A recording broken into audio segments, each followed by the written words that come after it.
If you've ever grown vegetables, you already know how quickly a garden can turn into a pest problem. One day everything looks fine. A few days later, aphids are covering the new growth, caterpillars are chewing through the leaves, and something else is probably hiding underneath them. Most gardeners immediately start looking for something to spray. But there are plants that can help reduce some of these problems, and they don't all work in the same way. Some make the garden less attractive to certain pests, others attract insects that feed on those pests. And one plant on this list is actually used as a trap crop, drawing aphids away from the vegetables you want to protect. So today, we're looking at 10 plants that can help you fight garden pests naturally. Before we get into the first one, tell me in the comments, what pest gives you the biggest headache in your garden? If you're new here, hit subscribe and turn on notifications. We talk about useful plants, unusual plant science, and practical ways to get more out of the plants around you. Plant 1. Marigold.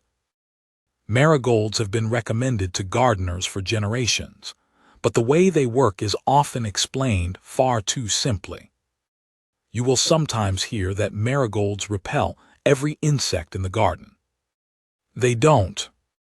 The more interesting part of the story is actually happening below the soil.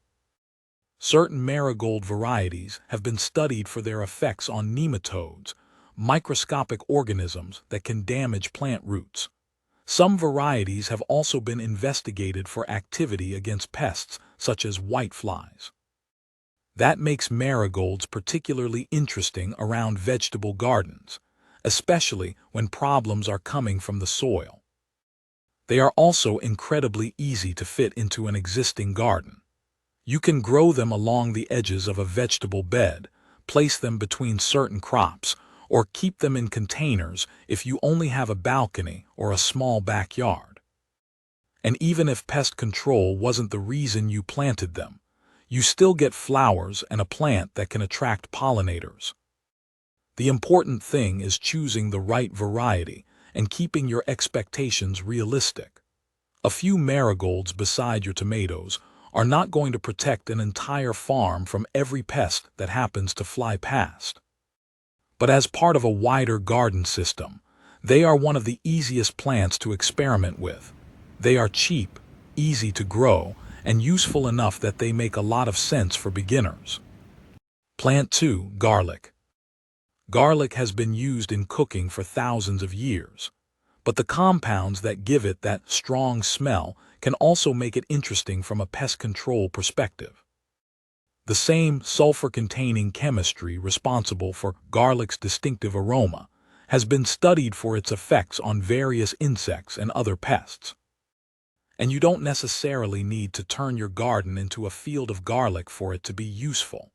Garlic can be grown around certain crops, incorporated into companion planting systems, or used as the basis for botanical sprays.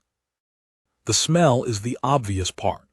Many insects are sensitive to strong plant compounds, and garlic-based preparations have been investigated as natural repellents against different agricultural pests.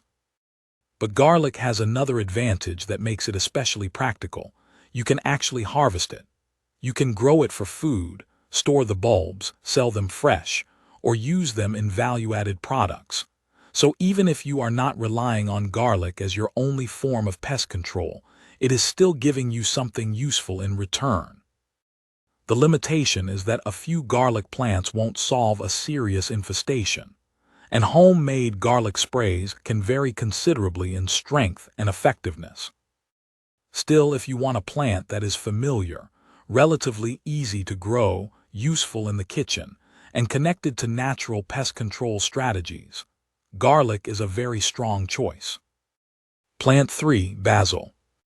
Basil is one of those plants that already earns its place in a garden before you even get to the pest control question. You can cook with it, you can sell it fresh, you can dry it, and then there is the strong aroma. Basil is commonly included among aromatic plants used around outdoor spaces to help discourage mosquitoes and certain other insects. The important word here is help. Basil is not going to turn your backyard into a mosquito-free zone. But if you are already growing it, placing pots around areas where people sit or near parts of the garden can make sense. That is what makes plants like basil so practical. You are not giving up valuable space for something whose only job is to keep insects away. You can keep harvesting the leaves, and the plant may also contribute to a garden environment that is less attractive to certain pests. There is a downside, though. Basil can attract pests of its own, especially when the plants are stressed or conditions are favorable for aphids and other soft-bodied insects. So I wouldn't think of basil as a plant that simply drives insects away. It's better viewed as a useful herb that can also play a small role in pest management. And for a backyard gardener, that is usually a much better deal. Plant 4, rosemary. Rosemary is the kind of plant that seems to do well with people who forget to water their garden. Once established, it can handle dry conditions quite well.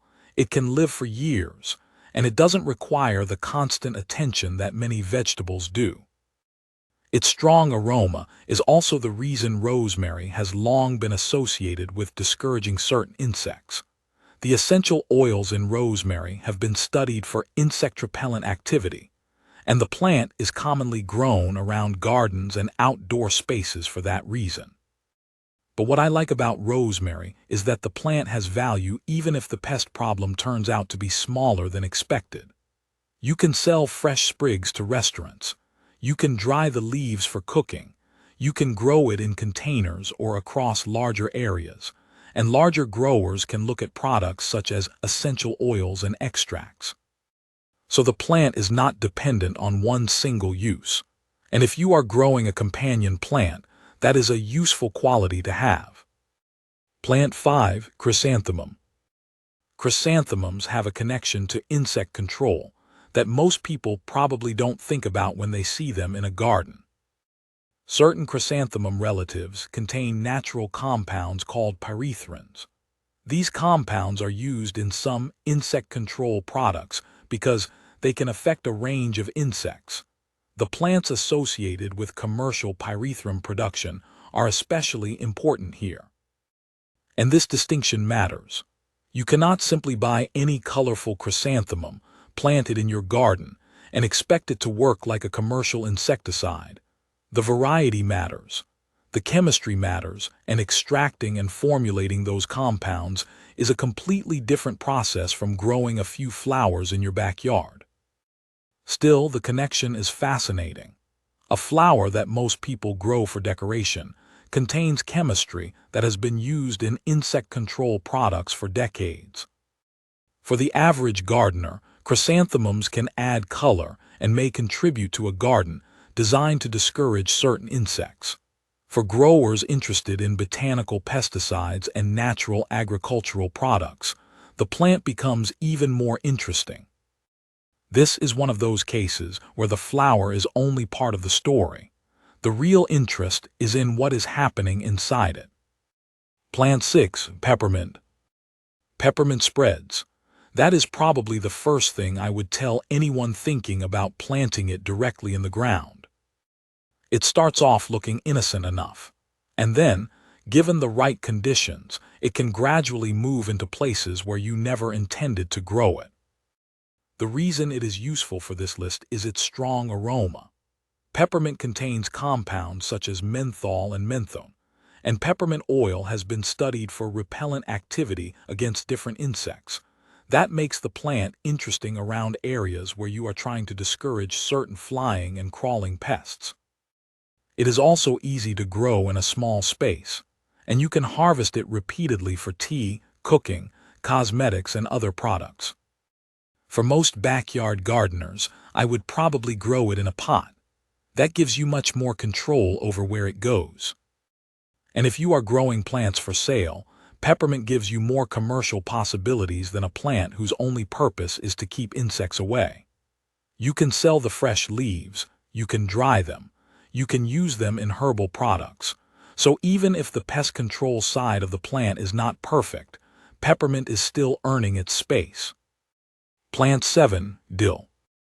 Dill takes a completely different approach to pest control. It doesn't have to make every pest leave.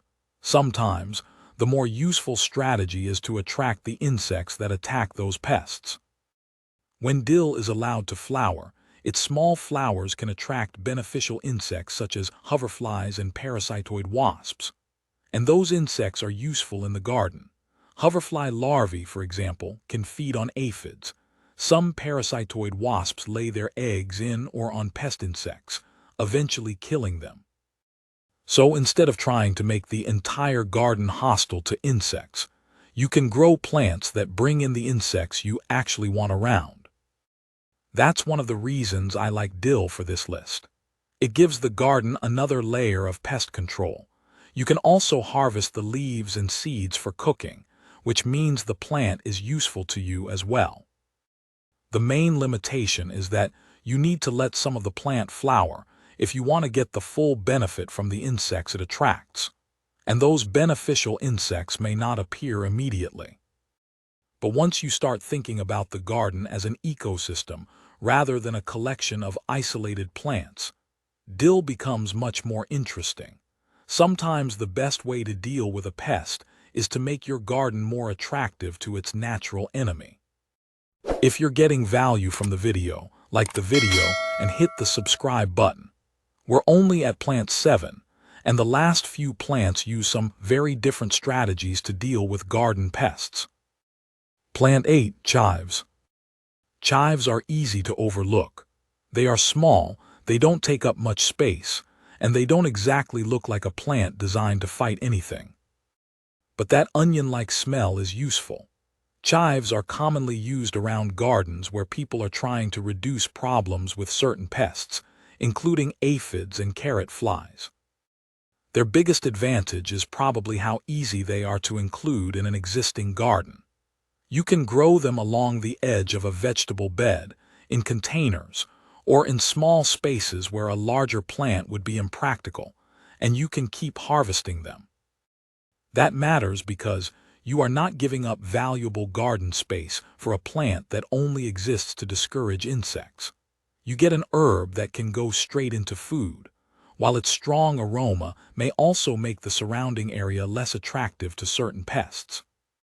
Chives are not going to solve a serious infestation on their own, but they are easy to grow, easy to harvest, and easy to combine with other methods. And for a backyard garden, that is a useful combination. Plant 9, nasturtium. Nasturtiums use a completely different strategy. They don't necessarily need to repel the pest. Sometimes you can simply give the pest another plant to focus on. Nasturtiums are often used as trap crops because aphids are attracted to them. The idea is to grow the nasturtiums near crops you want to protect, giving the aphids another plant to concentrate on. It sounds simple, but it does require some attention. If you plant nasturtiums and then forget about them completely, you could end up with a large aphid population sitting right beside your vegetables, so the plant still needs to be monitored. You may remove heavily infested leaves. You may allow beneficial insects to help control the aphids, or you may need another management method if the infestation becomes too severe. The important thing is that nasturtiums change the way you think about pest control. You don't always have to make the entire garden hostile to insects. Sometimes it is easier to give them a preferred target and protect the crop that matters more. And nasturtiums have another advantage. They are attractive, relatively easy to grow, and their flowers and leaves are edible. That makes them particularly useful in smaller gardens where every plant needs to justify the space it occupies. Plant 10, catnip. Catnip is probably the plant on this list with the most unexpected reputation. Most people know it because of what it does to cats, but the compound that makes catnip interesting from an insect control perspective is called nepetalactone. Researchers have studied nepetalactone for its ability to repel mosquitoes, and that research helped make catnip famous as a potential natural insect repellent. You may have seen claims that catnip is more effective than DEET. That comparison needs to be treated carefully. The results depend on the insect being tested, the specific compound, the concentration, and how the repellent is formulated. So it would be misleading to say that simply planting catnip in your garden gives you better protection than a commercial mosquito repellent. But the underlying chemistry is still genuinely interesting. Catnip can be grown in relatively small spaces, and in suitable climates it comes back year after year. You can also sell the plant or dried material for the pet market. The main problem is obvious if you have cats. They may decide the plant belongs to them, and like peppermint, catnip can spread more than some gardeners expect, so a container may be the safer option if you want to keep it under control. Still, from a scientific point of view, it is a fascinating plant. A chemical that affects insects, a plant that attracts cats, and a species that has become the subject of serious research into natural insect repellents. Which of these plants should you actually grow? That depends on the pest problem you have. If nematodes are damaging your soil and roots, certain marigold varieties may be worth investigating. If you are dealing with aphids, nasturtiums can give you a trap crop strategy, while dill can help attract beneficial insects that feed on or attack garden pests. If you want an aromatic plant with several other uses, garlic, basil, rosemary, peppermint, and chives all give you something to harvest while potentially helping with certain pest problems. And if you are interested in plants with particularly fascinating insect control chemistry, chrysanthemums and catnip are probably the two most unusual examples on this list. But I wouldn't rush out and plant all 10.